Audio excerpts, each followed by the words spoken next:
Assalamualaikum warahmatullahi wabarakatuh. Kami dari kelas 11 IPA 4 akan menjelaskan tentang perjalanan Isra Mi'raj Nabi Shallallahu Alaihi Wasallam. Perkenalkan, nama saya Dimas Prayogo, absen 5. Perkenalkan, nama saya Dwiki Meko Prasetyo, absen 6. Perkenalkan, nama saya Indah Cahyarani, absen 9. Perkenalkan, nama saya Karimatul Faizia, absen 10. Perkenalkan, nama saya Lafiatul Mukarramah, absen 11.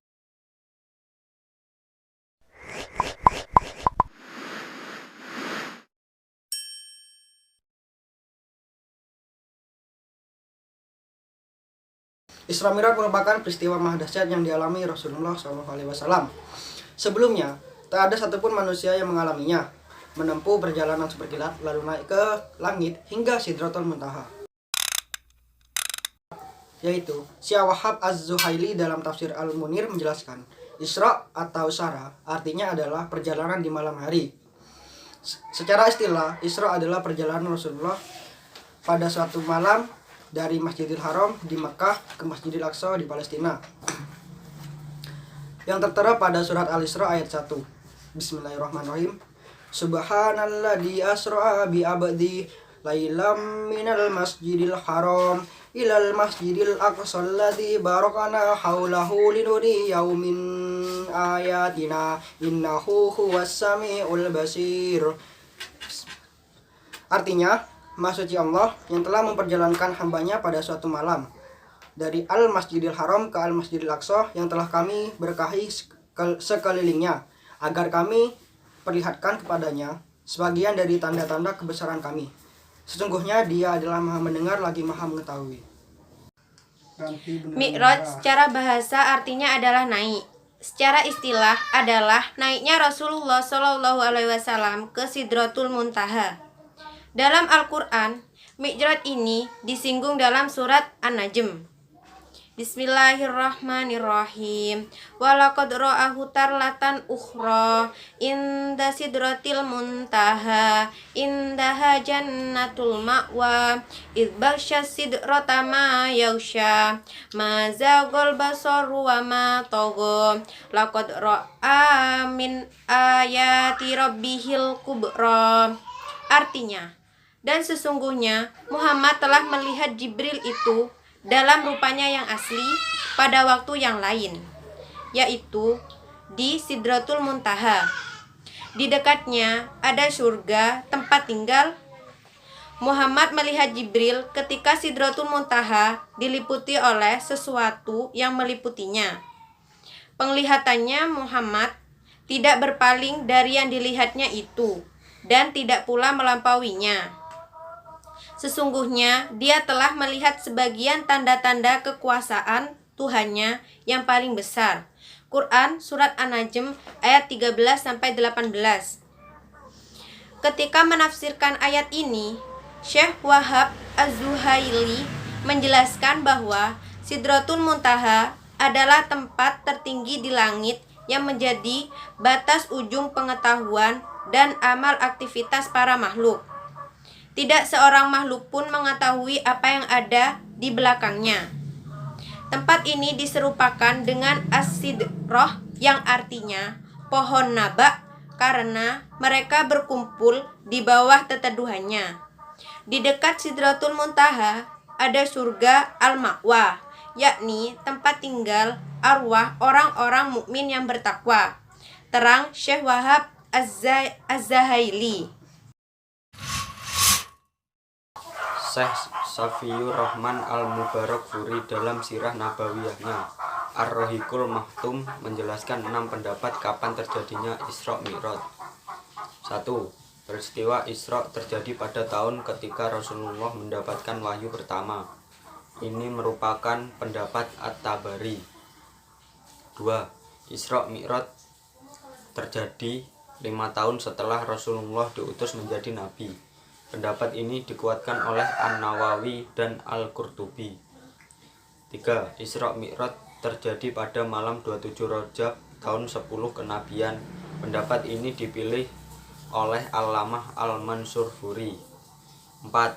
Peristiwa ini terjadi 16 bulan sebelum hijrah, tepatnya pada bulan Ramadan tahun 12 kenabian. Peristiwa ini terjadi 1 tahun 2 bulan sebelum hijrah, tepatnya pada bulan Muharram tahun 13 kenabian. 6. Terjadi 1 tahun sebelum hijrah, tepatnya pada bulan Rabiul Awal tahun 13 kenabian. Profesor Dr. Muhammad Sameh Said dalam buku Sirah Nabawiyahnya Muhammad Sang Yatim menjelaskan bahwa peristiwa Isra Mi'raj terjadi pada malam 27 Rajab, namun para ulama berbeda pendapat mengenai tahunnya. Sedangkan Profesor Dr. Muhammad Ali As-Salabi dalam buku Sirah Nabawiyahnya menegaskan bahwa Isra Mi'raj terjadi 1 tahun sebelum hijrah ke Madinah. Isra Mi'raj merupakan tasliyah atau hiburan dari Allah Subhanahu wa taala untuk Rasulullah Shallallahu alaihi wasallam yang dilanda duka hingga menyebut Amul Husni atau tahun duka cita. Mengapa beliau berduka? Ada beberapa sebab. Pertama, istri beliau Khadijah radhiyallahu anha wafat pada bulan Ramadan tahun 10 kenabian. Khadijah adalah istri pertama Rasulullah yang sangat beliau cintai. Sejak Rasulullah mendapat wahyu, Khadijah adalah orang pertama yang mendukung beliau. Ketika kembali dari Gua Hira dalam kondisi demam, Rasulullah meminta kepada Khadijah, "Zamiluni, zamiluni." Selimuti aku, selimuti aku. Lalu Khadijah menyelimuti beliau, menenangkan beliau, memotivasi dan membangkitkan optimisme bahwa yang datang kepada beliau adalah kebaikan. Khadijah merupakan orang yang pertama beriman dan mendukung dakwah beliau. Saat Rasulullah membutuhkan dana untuk dakwahnya, entah memerdekakan budak, membantu fakir miskin atau keperluan lainnya, Khadijah yang mensupport beliau dengan hartanya. Khadijah pula yang memberi beliau keturunan termasuk Fatimah. Khadijah pula yang dengan kedudukan mulianya melindungi Rasulullah. Maka wafatnya Khadijah merupakan duka tersendiri bagi Rasulullah. Bagaimana mungkin kehilangan pendamping hidup sejati dan pendukung dakwah hakiki bukan sebuah duka? Tak berselang lama setelah Khadijah wafat, paman beliau Abu Thalib juga wafat. Meskipun tidak mau masuk Islam, Abu Thalib adalah pembela sejati Rasulullah. Beliau yang senantiasa pasang badan saat orang-orang kafir Quraisy menyakiti beliau atau hendak mencelakainya. Sepeninggal Khadijah dan Abu Thalib, posisi Rasulullah semakin terjepit. Intimidasi kafir Quraisy semakin menjadi-jadi. Dakwah di Mekah secara serasa tidak lagi memiliki celah untuk bergerak. Namun, Rasulullah tak mau berdiam diri. Dakwah di Mekah dibatasi, beliau pun berupaya dakwah keluar Mekah. Beliau pergi ke Taif dengan harapan di sana dakwah diterima. Namun, apa yang terjadi? Penduduk Taif justru mengusir Rasulullah dan melempari dengan batu hingga kaki beliau berdarah. Setelah mengalami Amul Husni inilah Allah Subhanahu wa taala mengisrokan Rasulullah Shallallahu alaihi wasallam. Beliau diperlihatkan tanda-tanda kekuasaan Allah, mulai dari perjalanan yang super kilat ke Baitul Maqdis, mengimami para nabi di sana, lantas naik ke Sidratul Muntaha, bertemu dengan Allah Subhanahu wa taala dan mendapat perintah sholat 5 waktu. Juga diperlihatkan surga dan neraka. Semua rangkaian peristiwa itu merupakan tasliyah bagi beliau. Usai sholat isya dan beristirahat sejenak, Rasulullah Shallallahu alaihi wasallam yang saat itu berbaring di Masjidil Haram didatangi malaikat Jibril. Dada beliau dibelah, lalu hatiku dikeluarkan dan dicuci dengan air Zam-Zam, kemudian dikembalikan ke tempatnya dan memenuhinya dengan iman dan hikmah. Sabda beliau dalam riwayat Imam Bukhari dari Malik bin Sa'ah. Setelah itu didatangkanlah buruk yang nantinya menjadi kendaraan beliau sewaktu Isra. Buruk satu akar kata dengan barok yang artinya kilat. Didatangkan kepadaku buruk, yakni seekor tunggangan berwarna putih, lebih tinggi dari keledai dan lebih pendek dari bithal. Ia meletakkan langkahnya sejauh pandangannya. Sabda Rasulullah dalam riwayat Imam Muslim dari Anas bin Malik. Setiba di Masjidil Aqsa, beliau sholat 2 rakaat, mengimani ruh para nabi. Usai sholat dan keluar dari Masjid Al-Aqsa, malaikat Jibril datang membawa 2 wadah minuman. Satu berisi susu dan satu lagi khamar. Rasulullah pun memilih susu. Sungguh engkau telah memilih kesucian, kata Jibril dalam lanjutan hadis tersebut. Mi'raj pun dimulai. Rasulullah naik buraq bersama Jibril hingga tiba di langit pertama. Lalu aku dibawa di atas punggung buraq dan Jibril pun berangkat bersamaku hingga aku sampai ke langit dunia. Lalu dia meminta dibukakan pintu langit. Dia ditanya, "Siapakah ini?" Ia menjawab, "Jibril." Jibril ditanya lagi, "Siapakah yang bersamamu?" Jibril menjawab, "Muhammad." "Apakah dia telah diutus?" Dia telah diutus. Kami pun dibukakan pintu. Lalu aku bertemu Nabi Adam alaihissalam. Ia menyambutku dan mendoakan kebaikan untukku. Kemudian buraq tersebut naik bersama kami ke langit kedua. Maka Jibril minta dibukakan pintu. "Siapakah ini?" Jibril. "Siapakah yang bersamamu?" Muhammad. "Apakah dia telah diutus kepadanya?" Dia telah diutus kepadanya. Kami pun dibukakan pintu. Lalu aku bertemu dengan 2 orang sepupuku, yaitu Isa bin Maryam dan Yahya bin Zakaria alaihissalam. Maka keduanya menyebutku dan mendoakan kebaikan untukku. Kemudian buraq tersebut naik bersama kami ke langit ketiga. Maka Jibril minta dibukakan pintu. "Siapakah ini?" Jibril. "Siapakah yang bersamamu?" Muhammad. "Apakah dia telah diutus kepadanya?" Dia telah diutus kepadanya. Kami pun dibukakan pintu. Lalu aku bertemu Nabi Yusuf yang telah dianugerahi setengah dari ketampanan manusia sejagat. Maka Yusuf menyambutku dan mendoakan kebaikan untukku. Kemudian buraq tersebut naik bersama kami ke langit keempat. Maka Jibril minta dibukakan pintu. "Siapakah ini?" Jibril. "Siapakah yang bersamamu?" Muhammad. "Apakah dia telah diutus kepadanya?" Dia telah diutus kepadanya. Kami pun dibukakan pintu. Lalu aku bertemu Nabi Idris alaihissalam. Ia menyambutku dan mendoakan kebaikan untukku. Allah telah berfirman untuknya, dan kami telah mengangkatnya ke tempat yang tinggi. Kemudian buraq tersebut naik bersama kami ke langit kelima.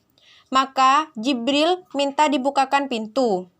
"Siapakah ini?" Jibril. "Siapakah yang bersamamu?" Muhammad.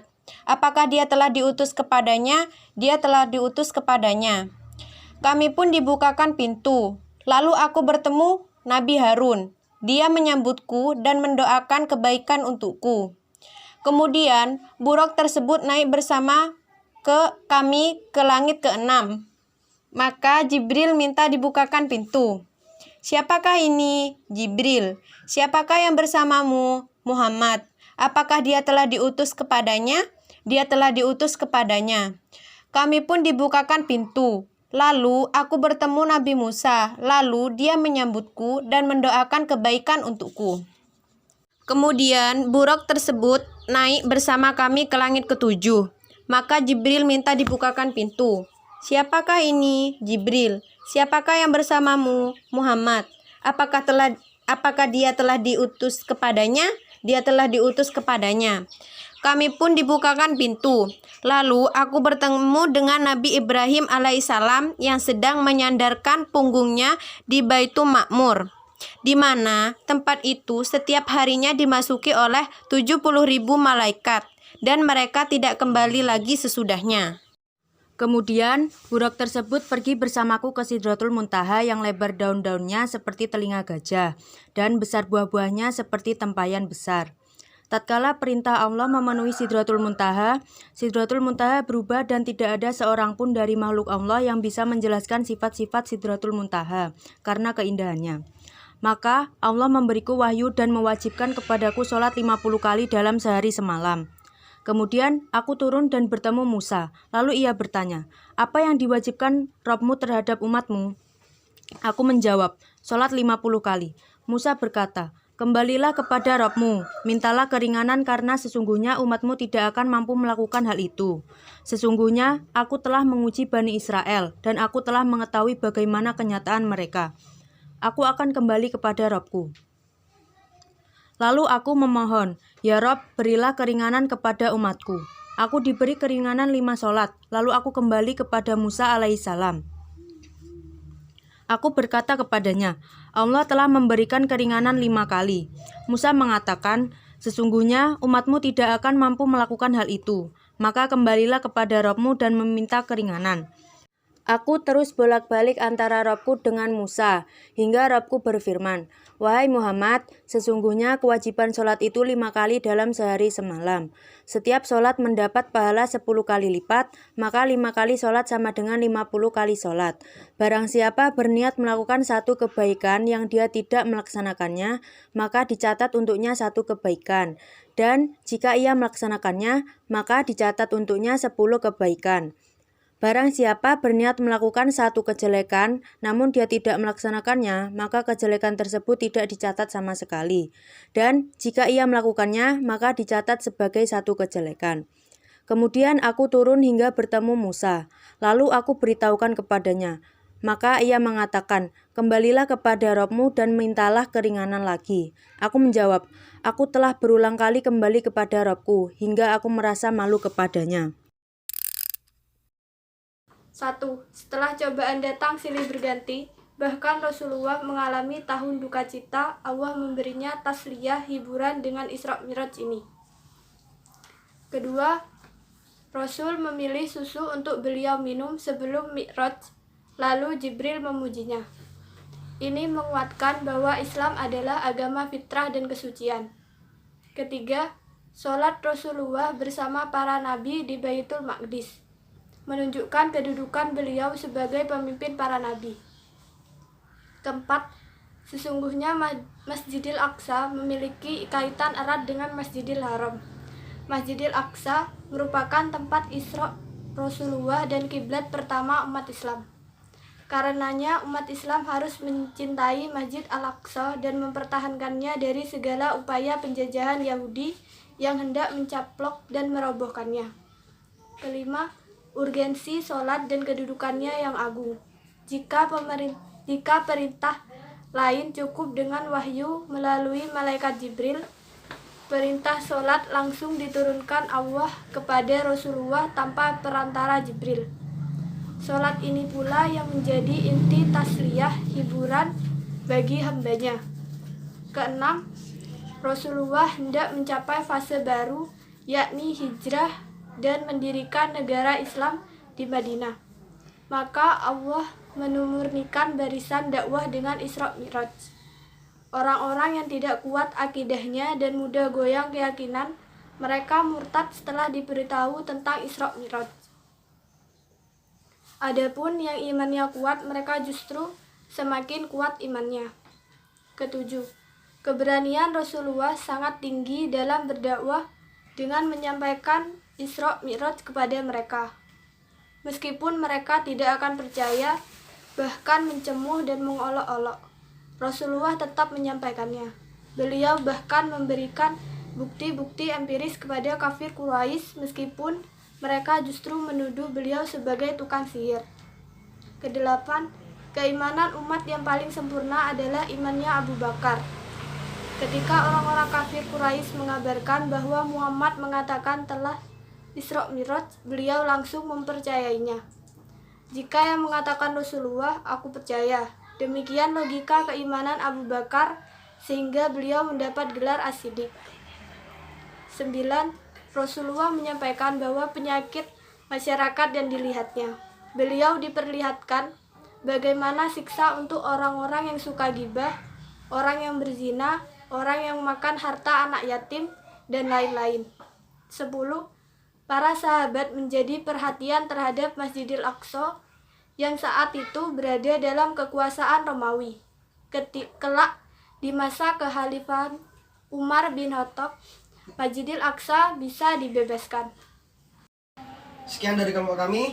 Wassalamualaikum warahmatullahi wabarakatuh.